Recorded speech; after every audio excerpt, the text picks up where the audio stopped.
بحیثیت غیر مسلم میرے لیے شرم کا مقام ہے. سر آپ دیکھیں رمضان شریف کا مقدس مہینہ، رمضان شریف کا انتہائی مقدس مہینہ جس میں کہتے ہیں کہ شیطان بند ہو جاتا ہے، مگر کیا پاکستان میں تو شیطان کھلم کھلا گھوم رہا ہے. آپ دیکھیں کیلے کا ایک درجن رمضان شریف سے پہلے 150 روپے کا تھا، آج 400 450 روپے کا ہے. اسی طرح سے سیب کی قیمت دیکھیں، اسی طرح سے آپ گوشت کی قیمت دیکھیں، اسی طرح دوسری ضرورت زندگی دیکھیں.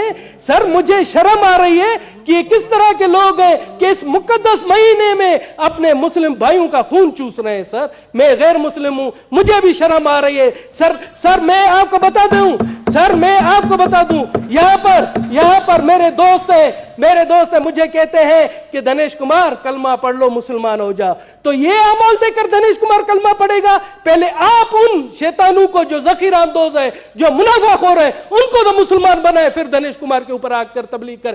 میں چاہتا ہوں یہ رولنگ دے کہ جب تک ان کو مسلمان نہیں بناتے ہم پر تبلیغ نہیں کریں گے. جناب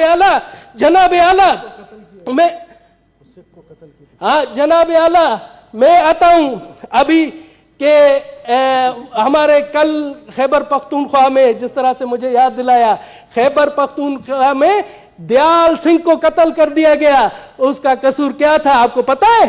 اس کا قصور یہ تھا کہ وہ کرانہ اسٹور پر تھا، اس نے رمضان پیکج دیا تھا، رمضان میں سستی اشیاء بیچتا تھا، اس کو قتل کر دیا گیا. جناب اعلیٰ اسی طرح سے وہاں کل پشاور میں ہی ایک کرسچن سینیٹری ورکر ہے کاشف مسیح، اس کو بھی قتل کر دیا گیا.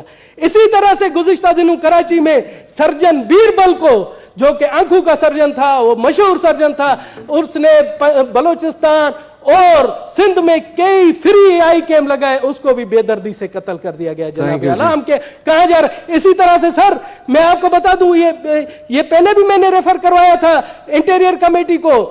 پپو نریش تھا سندھ میں، پپو نریش ٹھٹھا کے قریب، وہاں پر اس کی لاش ملتی ہے، اس کے ہاتھ باندھے ہوئے پیچھے کہا جاتا ہے کہ اس نے خودکشی کی ہے.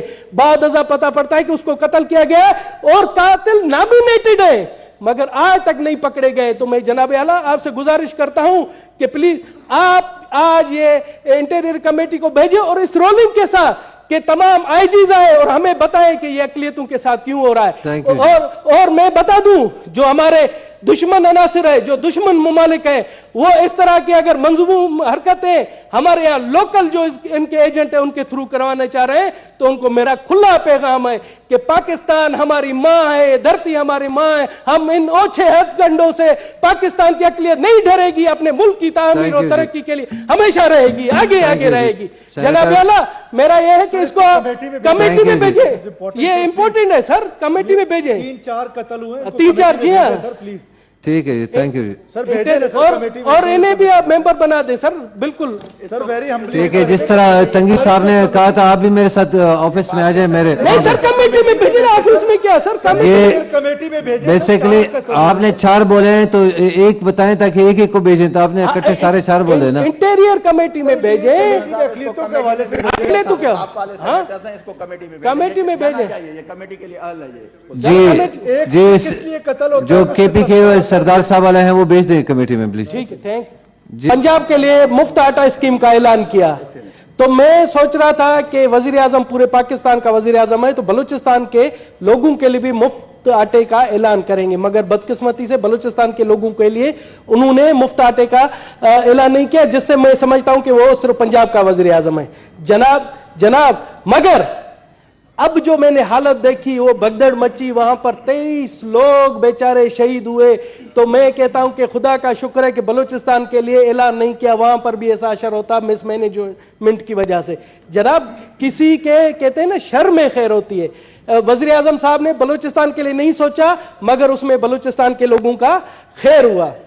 جناب اعلیٰ میں آپ کو بتاؤں، بلوچستان میں اس ٹائم جب سیلاب کے بعد تمام سڑکوں کا برا حال ہے، کوئی بھی سڑک صحیح نہیں ہے.